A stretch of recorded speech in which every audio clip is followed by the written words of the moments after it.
देखो कृषि ओडिशा 2025 से मो मिशन शक्तिर मंत्री भावे गर्वित कि कृषि विभाग सहित मिशन शक्तिर अनुबंधन रे मिशन शक्तिर भौणी माने 100 कोटी ऊर्ध्व व्यवसाय करुचंती एवं आज कृषि विभाग रे 70% ऊर्ध्व लेबर फोर्स महिला तेणु कृषि जेते समृद्ध हम महिला से सशक्त हेबे तेणु कृषि ओडिशा रे आमे जो विकसित ओडिशार कथा रखीचु भावुची एथर उपमुख्यमंत्री श्री कनक वर्धन सिंहदेव को नेतृत्व में ओडिशार चाषी कूल बा चषार निश्चिंत भाव विकास हम यही समय रे जो अदिनिया वर्षा पाई चाषी माने दुखरे अछंती तुरंत तार गोटे समाधान हम एवं चाषी आय दुईगुण हवापाई जहाँ व्यवस्था हम से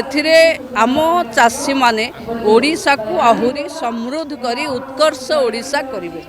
आम समस्तंकर प्रिय ओडिशा सरकारंकर आमर उपमुख्यमंत्री श्रीमती प्रभाती परिड़ा महोदया एवं आम सहित मंच उपस्थित अछंती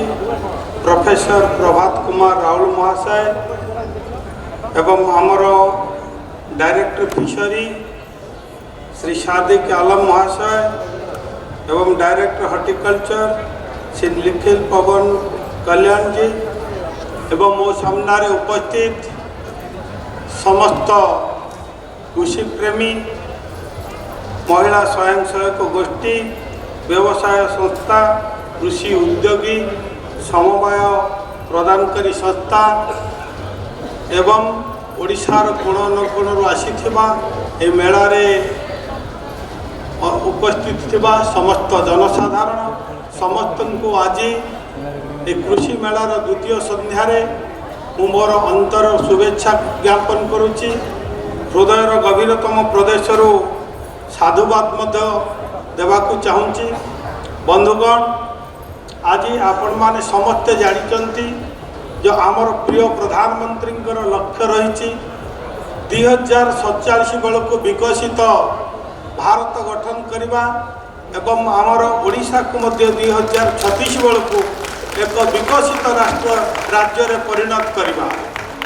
जदि यही दृष्टि आम देखा कृषि होची आम ओडिशार प्रधान समस्त लोक मानकर 70% लोक कृषि उपर निर्भर करती। जदि समृद्ध कृषि हम निश्चित भाव में ओडिशा विकसित हवा सहित भारत विकास हम। तेणु जदि आम देखा प्रकृत में ग्रामांचल विकास करने को हेले कृषि एवं कृषक विकास करने जो आम सरकार वर्तमान पदक्षेप नौचंती जे कृषिर विकास हेले कृषकर उन्नति हेले कृषकर अर्थनैतिक विकास हेले निश्चित भाव में एक विकसित ओडिशा एवं विकसित राष्ट्र गठन हो पारे।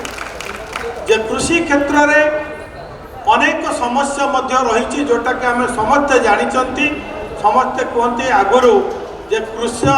चाष अच्छी जार केते सुख ताहार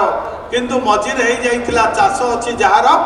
केते दुख ताहार बनी जाइतिला ताकू वर्तमान आमर प्रिय मोहन माझी सरकार रे दूर करने चाषीर आय को द्विगुणित करने वर्तमान आम सरकार पदक्षेप नेउचंती। आज कृषि कृषकर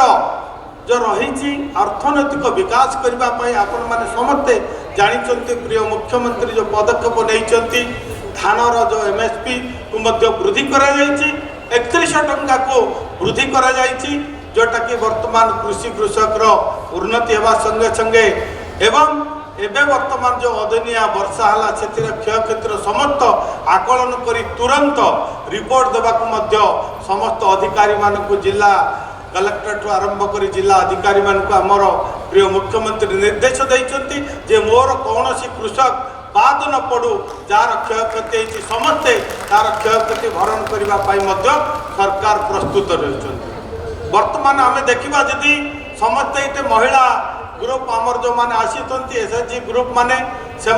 सशक्त करने आमर प्रिय उपमुख्यमंत्री गोटे बड़ पदक्षेप नहीं से विषय तो निश्चय आपण मैंने समस्ते जानी तो मुझे महिला सशक्त हेले राज्य बा देश सशक्त हम। तेणु महिला को स्वावलंबी करने महिला को रोजगार देवाई जो भली भाव में जो जुगान्तकारी ऐतिहासिक योजना सुभद्रा योजना आनी मु आज निश्चित भाव में धन्यवाद देवी आमर उपमुख्यमंत्री महाशय को जे आज यही महिला मान प्रति से जो भली भाव में समवेदना देखाई। तेणु बंधुगण आपण मैंने समस्ते जानी आज कृषि वर्तमान समस्त आम देखुचे जे कृषिर विकास हेले ही अर्थनैतिक विकास हम देश विकास हम राज्य यहाँ समस्त आम चिंता किंतु विगत दिन में निश्चित भाव में आम केवल जे कृषि को आम जपरी भाव में मौसुम वायु पर आम निर्भर करुचे जो भली भाव में मौसुम वायु जलवायु आम सहित खेल खेले माने शीघ्र आसी शीघ्र चली जाए कम वृष्टिपात हुए एवं क्षयक्षति अनेक होता है। तेणु ताकू आम किपरि भाव में मुकाबला करने सरकार वर्तमान जदि आम देखा कृषि सहित आम जदि पशुपालन बा प्राणी संपदर विकास करवा प्राणी संपद को आम जदि अपणैबा ताहले सेथिरे ना धोई अच्छी ना मरुड़ी अच्छी। से आम प्रिय मुख्यमंत्री वर्तमान गोटे योजना आनी आपण मैंने समस्ते जानते मुख्यमंत्री कामधेनु योजना। कामधेनु योजनार बर्तमान मुझे देखुली गत काली पोर्टाल रे पाखापाखि 11,000 लोक वर्तमान विभिन्न राज्यर कृषक माने लोक माने से माने महिला ग्रुप अप्लाई कर सारे एमें 2टी गाई जोटा कि 60 ରୁ 70% सब्सिडी माध्यम जोटा कि आम 2टी गाई सब्सिडी देवार व्यवस्था करा जाफल कि रोजगार बढ़िबो एवं दुग्ध उत्पादन राज्य किपर भाव में बढ़ अर्थनैतिक ग्रामांचल विकास हो पार कृषि सहित आमको प्राणी संपद बा पशुपालन को आपणेबा सरकार वर्तमान विभिन्न योजना कर। आउ गोटे कथा मुझे कहबी वर्तमान जो मत्स्य चाष क्षेत्र में आम सरकार 2 पाद आग को चिंता करी चाष सहित मत्स्य चाष बा मत्स्य उत्पादन को आम अपणे पार सरकार अनेक योजना वर्तमान करुँच जोटा कि मुख्यमंत्री मत्स्य प्रधानमंत्री मत्स्य संपद योजना माध्यम प्रत्येक चाषी को एवं मुख्यमंत्री मत्स्य संपद योजना माध्यम ताकू सब्सिडी देवार व्यवस्था कराई। जो माने पोखरी खोलिबे ताकू सब्सिडी व्यवस्था रही जो माने जाला छाड़े ताकू सब्सिडी व्यवस्था रही 50 ରୁ 60% सब्सिडी व्यवस्था कराई। ग्रामांचल विशेषकर महिला माँ मानकर आय को वृद्धि करने बायोफ्लॉक माध्यम वर्तमान 50 ରୁ 60% सब्सिडी व्यवस्था करी आम चाष सहित यदि मत्स्य चाष एवं प्राणी पालन करवा निश्चित भाव में चाषीर आय द्विगुणित हम एवं आमर आउरी सरकार वर्तमान सबू सब डिविजन रे जो कोल्ड स्टोरेज करिवार जो व्यवस्था करा जायछि एवं मुख्यमंत्री जो रही कृषि उद्योग योजना रे वर्तमान सरकार समस्त प्रकार योजना करुँच पाखापाखि 1 कोटी टंकार सब्सिडी देवार व्यवस्था करा जायछि। युवा उद्योगी मानक किपरि भाव में क्षेत्र को आसबे से जो माने रही एग्रीकल्चर सेक्टर रे विभिन्न जोटा रही वैल्यू एडिशन करने विभिन्न द्रव्य उत्पादन करी ताकू आमे किपरि भाव में मार्केटिंग करवा ताकू पैकेटिंग करवा अनेक व्यवस्था कराई। आपण मैंने जानी खुशी हेबे जे तार जो मार्केटिंग करने आम समस्त बेले बेले चिंता करती उत्पादन सीना हम ताकू आम बिक्री कोटी करवा आमर समस्त अधिकारी एठी न थाई पारंती किंतु मु तांको मंचरु साधुवाद जणाउची। आमे 50% महिलांको पई लढुचु किंतु फ्रंट पेज रे पाखापाखि जो फोटो कृषि ओडिशा देइची सेथिरे 60% रु ऊर्ध्व महिलांको फोटो देइथिबारु एवं जो पेज रे कृषकंकर सफलता कृषकंकर विविधता कृषक मानकर विभिन्न एक्टिविटीज को देखैचंती सेथिरे भी 60% ऊर्ध्व माँ मानकर फोटो विभिन्न रूप से देइथिबारु मु अधिकारी मानकु मंचरु साधुवाद जणाउछि। तार अर्थ मानसिकता बदलुଛି। मु मिशन शक्तिर मंत्री भावे कृषि विभाग सहायता 100 कोटी ऊर्ध मिशन शक्तिर माँ माने कृषि विभाग रे बिजनेस करि पारुचंती। जो माने मोठू प्राइस नेले प्राय समस्ते मिलेट उपरे काम करुथिबा मु देखिली। मिलेट रो क्वीन रायमती तो सहित भी मु कथा हेची। बंधु माने मु जानिछि जे जो माने मो सामने बसिचंती से माने कृषि उपरे पाठ पढ़िचंती, कृषि उपरे गवेषणा करुचंती एवं दिन राति कृषि एवं कृषकर काम को देखुथिबा लोक माने। मु आपन को बहुत किछि कहिबा पई आसेनी, किंतु केवल एतिके कहिबी समय बदलिलानी। आमे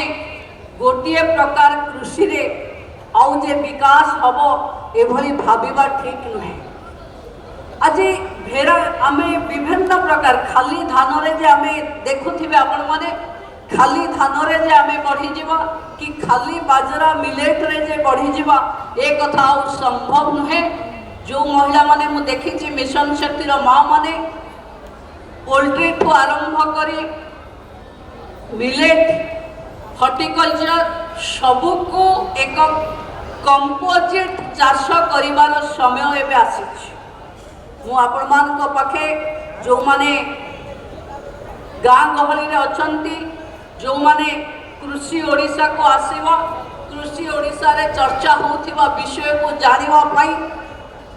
तांको पाखे समय नथिबो। कृषि विभाग रो अधिकारी एवं आपण मान को पाखे अनुरोध रखुछि प्रकृत रे अनेक स्कीम अनेक योजना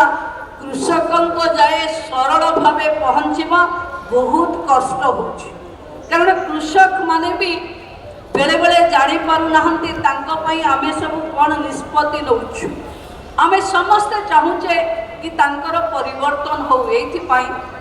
कोरोना समय रे जेबे सब बंद हेथिला केवल कृषक माने छोट छोट चाष करी तुरंत भावे से अंचल रे खाइबा पीवा जोगै देथिबा कारण आमे समस्ते आज वंचित। मु ए मंचरू सेही अन्नदाता मानकु जो माने आज भी अदिनिया वर्षार क्षय क्षति रे पानी भितरु धान को साउंटुचंती एवं जो माने कोरोना समय रे निजे छोट छोट निज बाड़ी बगीचा रे चाष करी जोगे हमको बंचैचंती एवं कृषि कृषक पाई जो कल्याण काम आमे करूचे ये मंचरू मु सबु अन्नदाता मानकु प्रणाम जणाउची। मु आशावादी कृषि एवं कृषक दायित्व उप मुख्यमंत्री जड़े वरिष्ठ नेता प्रभावशाली राजनेता जी निजे कृषि करिबारे रुचि रखती तांको नेतृत्व रे निश्चित भावे ओडिशा रे कृषक मानकर आय को 2 गुणा करबा पई जो योजना होचे ता हमें सफल हो। किंतु भूली जीवानी कि स्वयं सहायता गोष्ठी रो भौणी माने जो भली ढंग रे आज कृषक एवं कृषि मानक भितरे निजर व्यवसाय को बढ़ाइबा पई प्रस्तुत होचंती। मो से विभाग रो मंत्री भावे निश्चित भावे प्रोत्साहित करने को चाहूँगी कि समय आसी पुरुष महिला समान नुहंती। महिला धरित्री मार प्रतिबिंब है अनेक मु भावुची आज जी घरे चाषी टे कांदुथिबो ताकू जदि किए प्रथमे सहारा दउथिबो ताहले तार झियो दउथिबो नले ता मा दउथिबो। से भली एक नुआ पीढ़ी पाखरे कृषि एवं कृषक विभाग को सरल करी ओडिशा एक कृषि प्रधान राज्य सेथिरे कृषकन को आमे जेते महानता दबा ताहले आमे ओडिशा सेते समृद्धशाली हबा। विकसित ओडिशा उत्कर्ष ओडिशा सेबे संभव हबो जेबे आम कृषक बंधु माने चाष करुथिबा बंधु माने एवं कृषकन को जाए